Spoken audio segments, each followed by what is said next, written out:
Right. Hello. Hi guys. We're outside. The wind is not that bad today. It's balmy. Right now, it's a balmy. What did you say? 8 degrees. Yeah. Yeah. Apparently. So we're sat here, in shorts and vest t-shirts. I've got a little cocktail umbrella and a drink now. I haven't even got a drink. You don't. Sad state of affairs. There could be people listening in Northern Europe who are like, yeah, cool. All right, 8 degrees, lucky. Yeah. Yeah. It doesn't feel like 8 degrees. I think it might be a lie. You know what it is that makes it not feel like 8 degrees? What? The wind. Yeah. The wind is the problem. Anyway, but we're not here to moan about the wind again. We're going to talk about, well, you've got it in front of you. Do you want to read the proper official title in your best book reading voice, please? Do you really want it? Okay. Yeah, please. Evolutionary Playwork and Reflective Analytic Practice by Bob Hughes. That's my best. You sound like the lady that used to do the Key Stage 2, like maths. Did you remember at school? Did you have a tape? Her. That was me. Oh, yeah. No. And on the back it says, nothing more scary than the lady who does, as I said to you the other day, the mental maths questions on the teacher training math skills thing where you have to put the headphones on. Trains are travelling. No, her voice is really? like, a teacher travels 35 miles with all her students in the back of the coach. Petrol costs 7p. What is the day today? Like, I don't know, you're scaring me. Anyway, on the back of the book it says, are children losing out on their most fundamental human right, the right to play?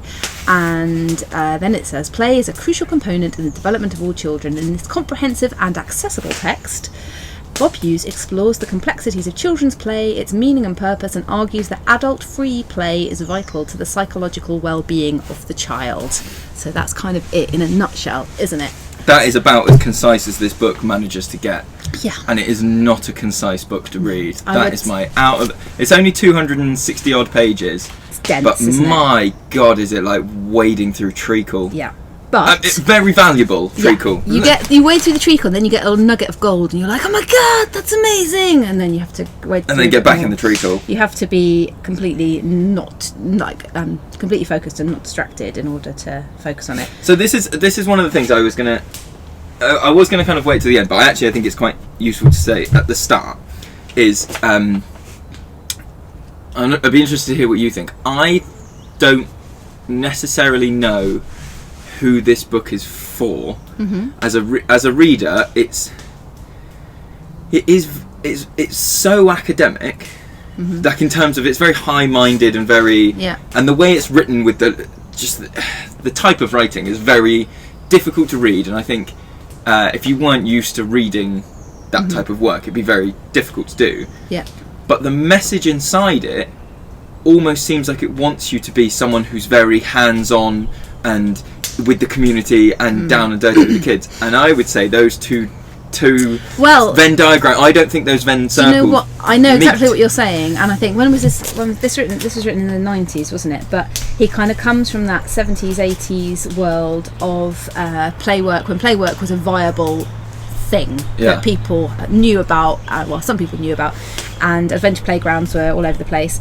And so I think that's almost part of the book that he's saying. We are all, we're play workers, we're in the playwork community, and we are these people who are, hands-on with the kids, as you say, like really practical and, outdoors and all weathers and all that. Grassroots people on the ground. Grassroots people, but he argues for that to have a background of proper research and academic thought behind it, which is what I really like. So I was really searching for something like that when I came across this book, and so it kind of ticked a lot of boxes for me because he's kind of arguing for this isn't just us working on instinct and going, oh yeah, this would probably be a good thing to do with the kids. This is thinking about why though. Why is play so vital, and where does it come from, and what are we facilitating when we are doing our jobs? I suppose it's a very high. I see it as a very high level version of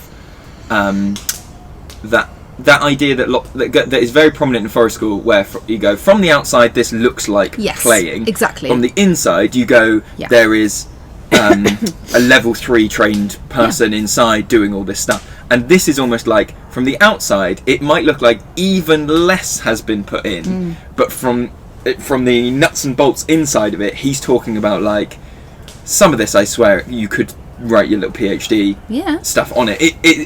And I, like you say, if that did used to be a viable option to be, it's almost like the social respect of the job of playworker doesn't almost merit someone sitting down and reading 30 odd books like this to be able to go and run a toddler group where you charge £2 a week and the kid, and but I think this was coming at a time when governments had invested money in adventure playgrounds, and they were free, and it was like a whole strand of kind of community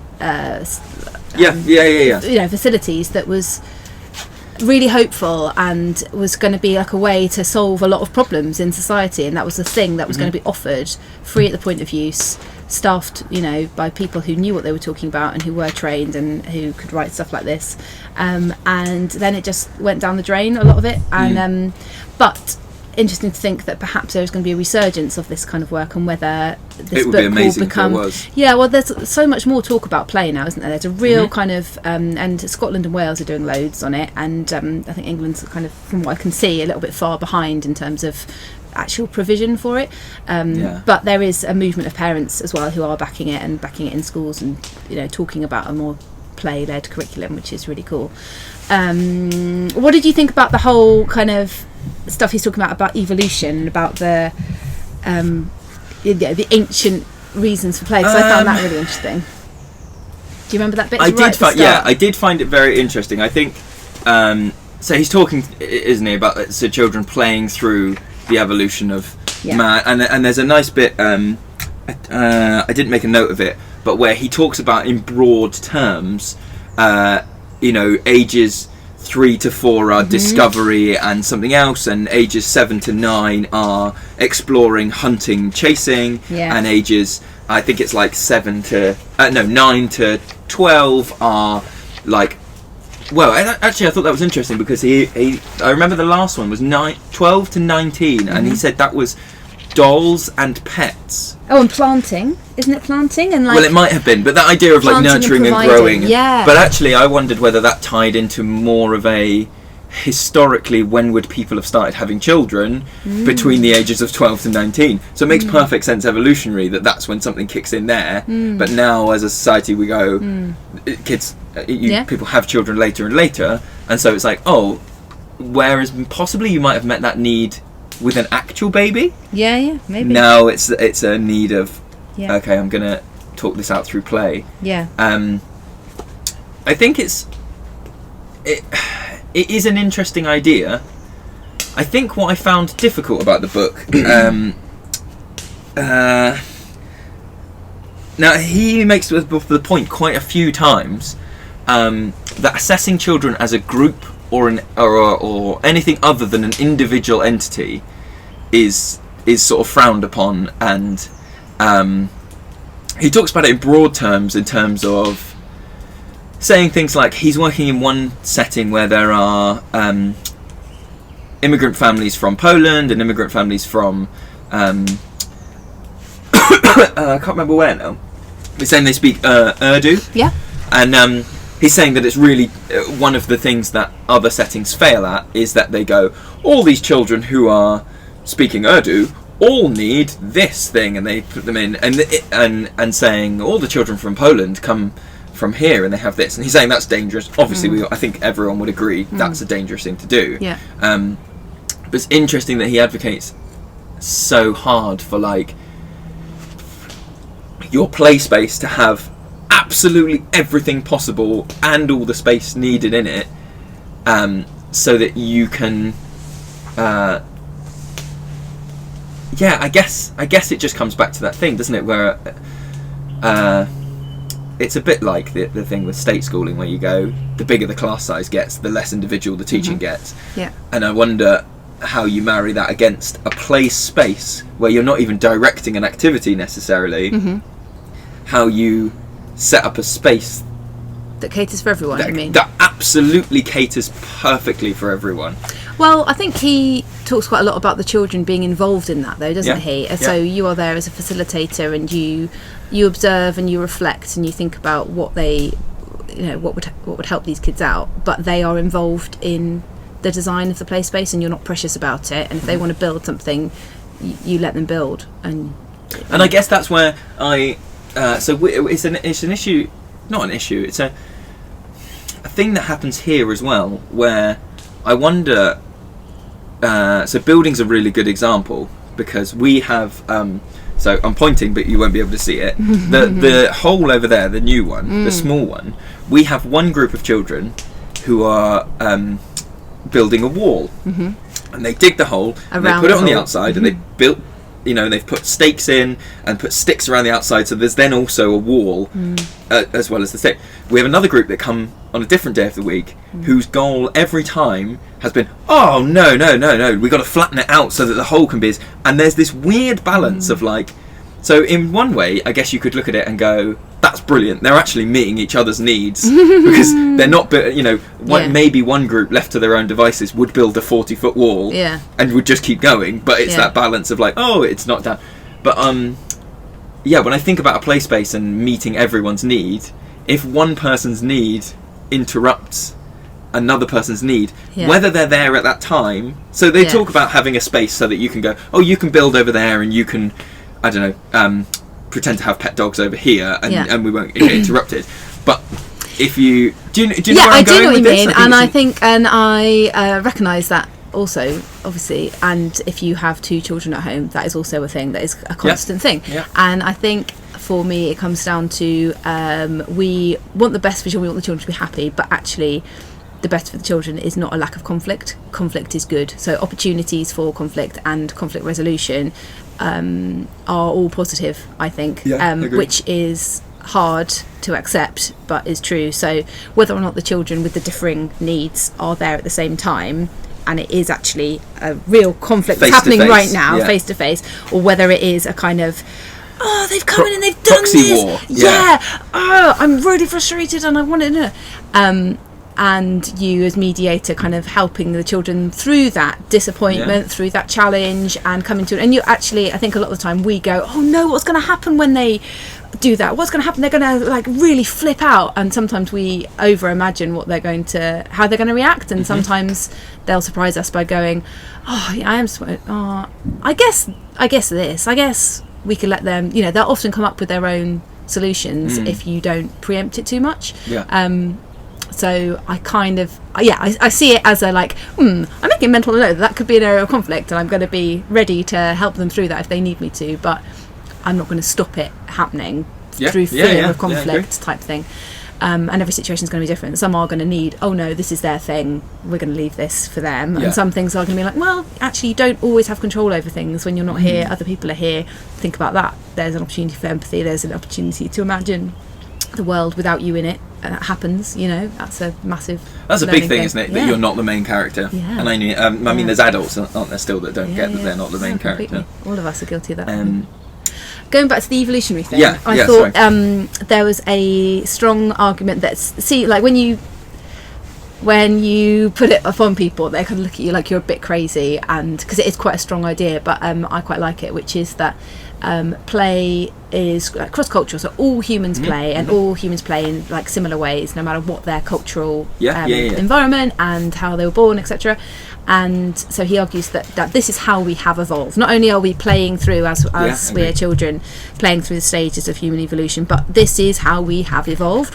Play is responding to the situation that you're in, the environment that you're in, and how you make sense of that. And it's safe practice. Play is safe practice. That's how I think of it. It's like, you can't run out and chase the tiger the first time because you'll die. You have to go, you pretend to be a tiger and let's play, and that's you got me. What would that be like? Oh gosh, I'm glad it wasn't an actual tiger. It's that thing, isn't it? It's safe practice. And that humans are one of the few animals that has that ability to, like, beyond that, then just also watch things and go, oh, okay, that could happen to me through watching and all the rest of it.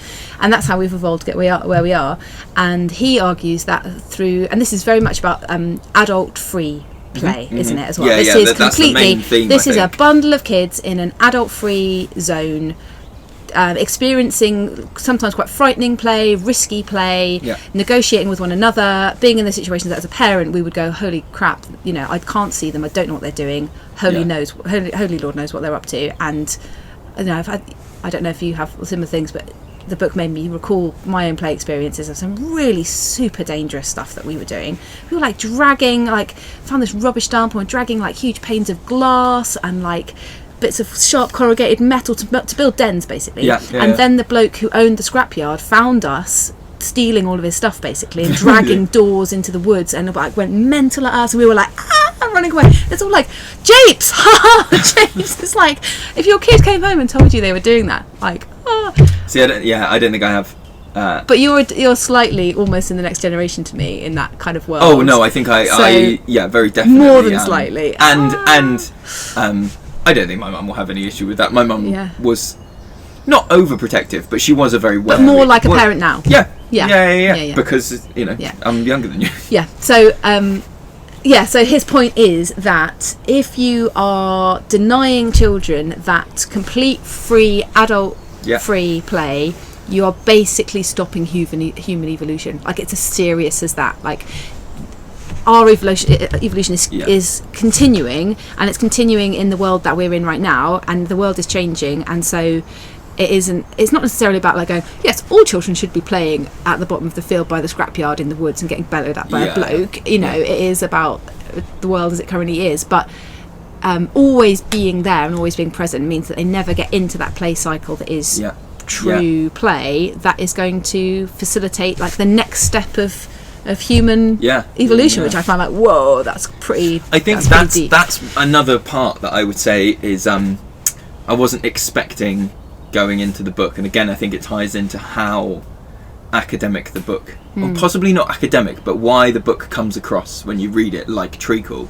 is that comparatively, that I think there are lots of books at the moment coming out about play and lots of people talking about play, and I guess one element of it is lots of people are coming at play from the benefit to almost the benefit to adults perspective of like, play helps children learn quicker, and and you're like, actually what you're saying there is you have to do less work because your kids play, which is one thing of it. There's another thing where I think, as you're saying, people are talking about play as the benefits to the children, but almost on a shallow level of like, it helps them feel happier and they get to explore and try new ideas. And this book is almost slamming a sledgehammer down on every point and going like, it is the main driver of human evolution, and like, you cannot progress and all this stuff. And then I think because as well, so he's talking about playworking, and in one part he defines a child as anyone up to 19, and I would say quite a lot of the book that jumped out at me was that he almost ignores, I would say, below 7 as like they'll just be playing, and quite often talks about like the need that preteens have or what you might call now adolescents have for playing, and he's talking about like 2 16-year-olds yelling racist things at each other, and that one of the bits that I disagree, or there's like a section that is like almost the anarchist's manifesto, where I sent a note to you, I don't know if you saw it, about it, where it's like, in a playworking play space there is no moral right and wrong. Racism is as good as not being racist. Being in a dictatorship is as good as being in a democracy. Really, there's no and he's really like, you should have not you should have no impact, but you should put no judgment on any of it. You should let the kids be racist if they want to be racist, if they, and I don't know if he necessarily says that. He talks about the kids them almost going through. So if we're talking about evolution, it's a condensed form of like, if you look at say the last, I was going to say 200 years, but it's longer than that, isn't it? Where peoples around the world have had an idea of like, this race is, but I'm doing racism because it's an easy one to talk about. This race is better than this race. Then you go through a period of horribleness. Then you go, either you realise on your own accord, or somebody makes the case and convinces you, and then you get to I don't think anyone would say we're at a point where like racism is gone, but we're going through that. And I think what he's saying is like, if you don't let children as individuals go through that, like having a viewpoint, being horrible about it, realising they're wrong, if you just jump on it and go... I know. I found that really difficult to read as well. Yeah, I don't know whether I agree with it. And I think part part of what I do think about this book is it does, even if it doesn't give you the answers, it does give you a lot of food for thought about what our role is. Not and I think you said before I started reading it, you said you're going to go away thinking it's absolutely gospel, and then you start to sort of go, you sort of a lesson on it, and we've talked about that with stuff like Alfie Kohn, or like with other kind of books where you finish the book and you go, this is the new Bible, and I shall live by it, and 2 months later you go, yeah, a lot of it's stuck, but I have some issues with this bit and this bit and this bit. And I almost found immediately going through the book that I was going, yeah, no, I see where you're coming from, but I'm not so sure, and I'm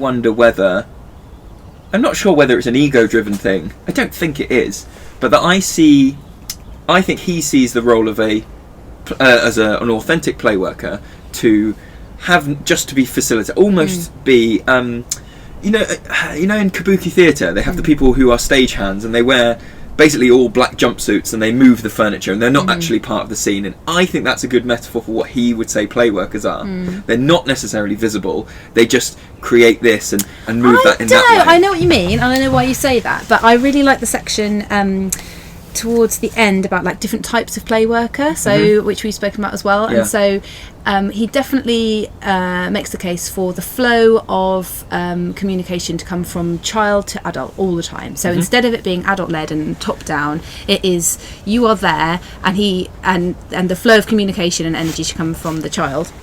And he gives some really good descriptions of types of play worker, and I'm trying to find them now to see what they're called, but he basically describes the ideal play worker as somebody who sort of looks like they're busy but is completely and utterly approachable at all times. So if children are playing, you want to give them that feeling of completely child-owned space and time, but there you are kind of busying yourself in the background. And so if a child needs you at any point, whether it's just a glance at you and check that you're there and they're safe, they've got that, but if they want to come and speak to you and ask you to play, then they can. That kind of Safe preoccupied distance. And he says it's about 3 meters. Let's see. It says, which I then imagined 3 meters, and I was like, that's not far. It's not far. That's not far. I'm sure he would say that actually it would also be. I would say it's more of a grey area in terms. I would say you want to be. I'd probably summarise it if I was talking about forest school as like you need to be like 30 or 40% visible. Yeah. So I wear a bright orange hat so that I can be much further away. Yeah. And the kids can go, Lewis is there. I can see him. He's at the top of the hill. Yeah. But go on. Sorry, I found it now. It's so the indifferent approach, basically. So it's perceived indifference, so appearing to be busy, doing other things, while sensitised to a particular situation. So although you give the impression of being otherwise engaged, your total concentration will be focused on the children and their state, so they don't feel overlooked. But if they need an intervention from the play worker, then it can happen, and they're free to play, but feel supported.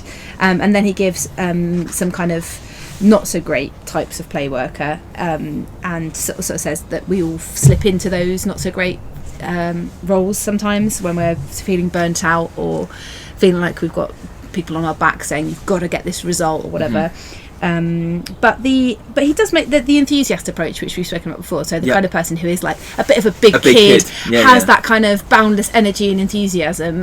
He says that actually that's also really great, it's just that you need a bit of the other approach, the kind of perceived indifferent approach as well, so that the children don't completely rely on you as the thing, springboard for play all the time. And that's what you read this book a few months ago now, and that was the thing that you summarised to me most, was that I am quite often the big kid and the one, my way of initiating games is just like, I will be 100% committed to this game for the next 5 minutes. Yeah. But then,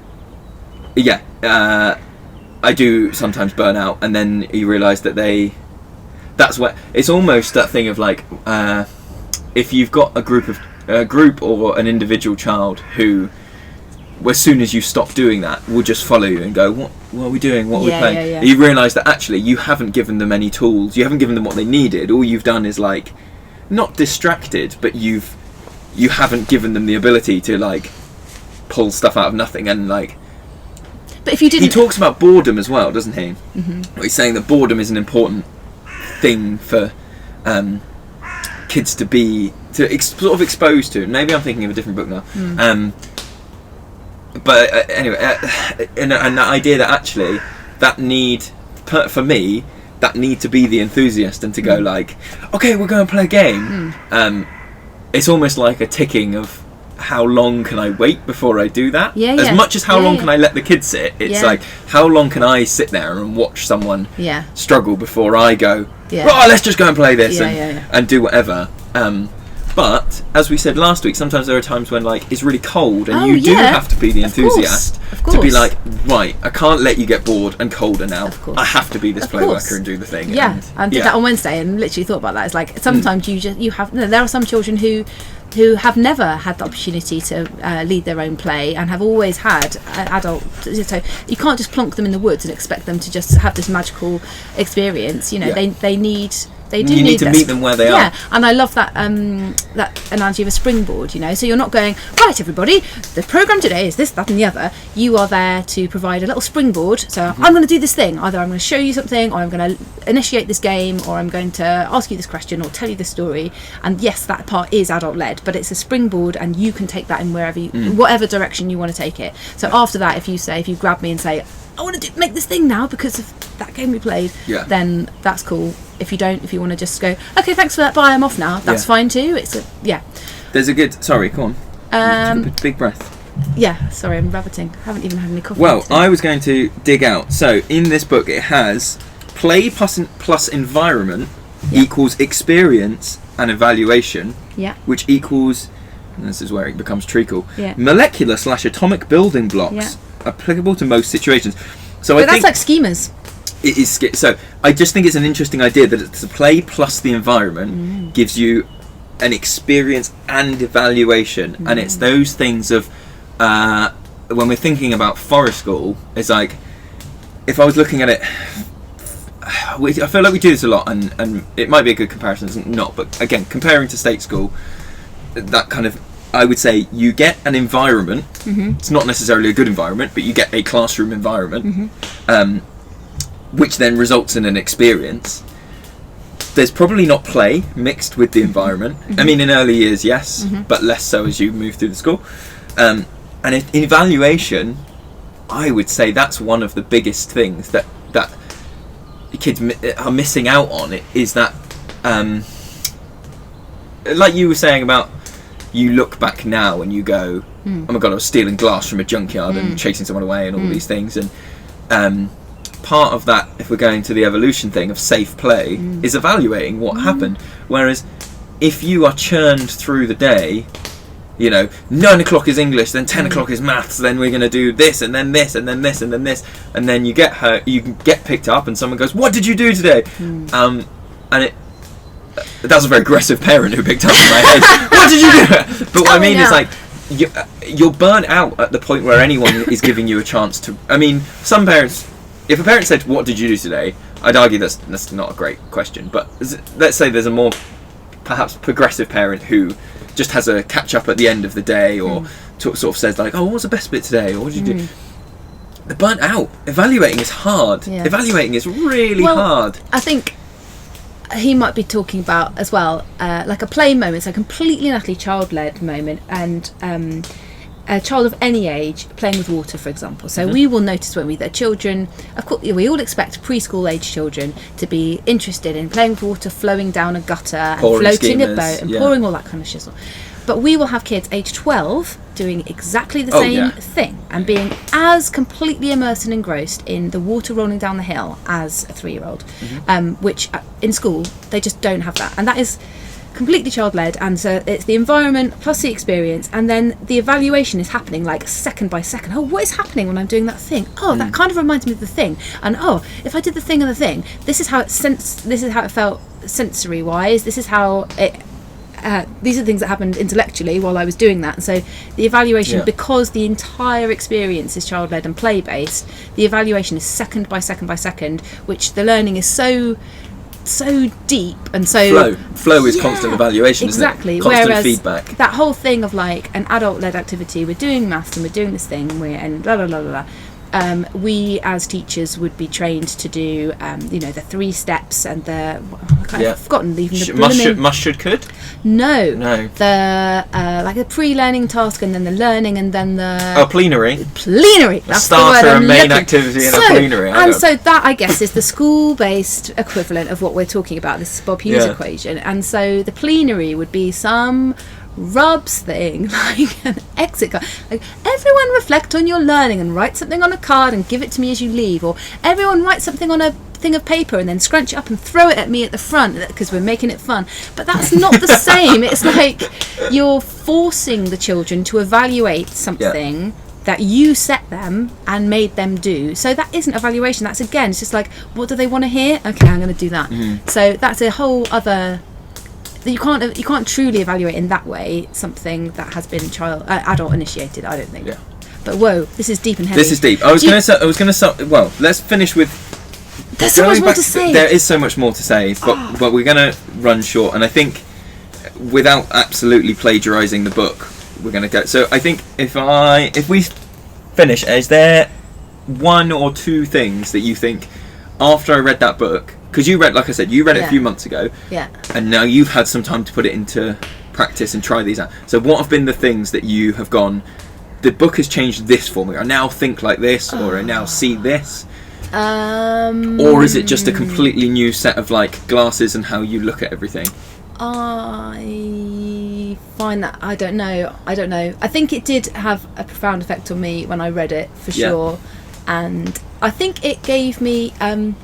as we've spoken about quite often, kind of moving from being a mainstream teacher into forest school and working in a whole new way with children and a child-led way, we often have that complete worry of like, but what am I doing? What am I doing? Well, I mean, if someone looked at what I was doing, what would they say? They think I'm just standing here, and they think, and it's given me a lot more confidence in our way of working, because it gives you that kind of almost that academic backup to go, yep, we're not just doing this because we're lazy. We're not just doing this because it's easy. It's not easy, actually. It takes a lot of brain power, and it is radical, but it's worth doing. And so I think that's the biggest effect it had on me. I would say I think that everybody in their teacher training and forest school training should be learning Bob Hughes. So if we were going to run a training course, I would be cramming it full of Bob Hughes. What we haven't spoken about is the thing that most people come across with Bob Hughes. So if you have come across him, you've probably come across the play types. So we probably should have started with that and talked about the... that's old hat. Everyone knows that. Everyone knows that. Well, if you don't know it, then check it out. And there's perhaps we'll do another podcast session on like evaluating your play space, because that is really good. This is where I was going to go with the thing that I, freshly out of the book, I'm thinking in. We talked a lot before about being a forest school teacher is like having 1,000 hats, because you go, I am a bushcraft teacher, no, I'm a play worker, no, I'm a forester, no, I'm a whatever. And actually I think it's just given me another hat of like I guess it would be like space designer, in that and I think lots of people take a really hands-off approach to their setting, in that the kind of idea that like the most extreme and pure of forest school would be where like you're in virginal woodland that's never had a person in, and you go, no hands off completely, I'm doing all that. But actually, if you are meeting that FSA thing where you go, it's child-led and it's meeting holistic needs, you do have a role as a person to go, right, actually I am still doing work for that group 3 days after it, when I am putting those stumps in place there, or like when I'm clearing the path here, or when I'm doing that, actually I'm still working for that child that's going to be here in like 4 days time, and not thinking of it as like, I think before I read this I was thought of them as almost 2 separate things, where it was like I maintain a woodland and a forest school runs in my woodland, and now I think those Venn diagrams have moved overlapping, and I'm now thinking, okay, I am a space designer, and I'm working with the natural world to to make a play space, and I go, okay, I'm going to give a little bit here, but I'm actually going to take a little bit here, and I'm going to find that balance between the two. That's nice. I think I would recommend having a little read of it. I'm not sure if the Amazon, if you could find it on Amazon, if whether it would have a little synopsis, like a sample, because I do think, like I said at the start, if you don't get on with the writing style, it's going to be a hard slog to get through. I would disagree. Buy it now. Buy. I found it's. I don't even know if it's still in print. I found it on eBay for cheap. I'm just looking now. Well, if we find it, we'll put the links in the show notes for the podcast, and then people can go directly there. I would say definitely buy it, because there's some. There are some bits. Yeah, okay, it's on the eBay for £12. It's got a very it's the most boring looking book in the world, isn't it? It's like a really looks like it came from university. It did, It's got kites on the front, but it's. Yeah, but it's got some really nice ways to evaluate your play space and little graphs and diagrams and stuff. So there are bits that aren't that treacly. You could read a chapter at a time, I would say. Yeah. Go for it.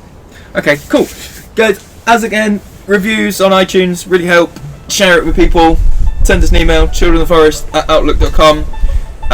We've got some new stuff coming up in the works. We might be interviewing some guests. So podcast talking guests. to other people other than just us making our echo chamber and agreeing with each other. Yeah. But otherwise, we're going to get cracking on a session, so we'll see you later. Bye. Bye.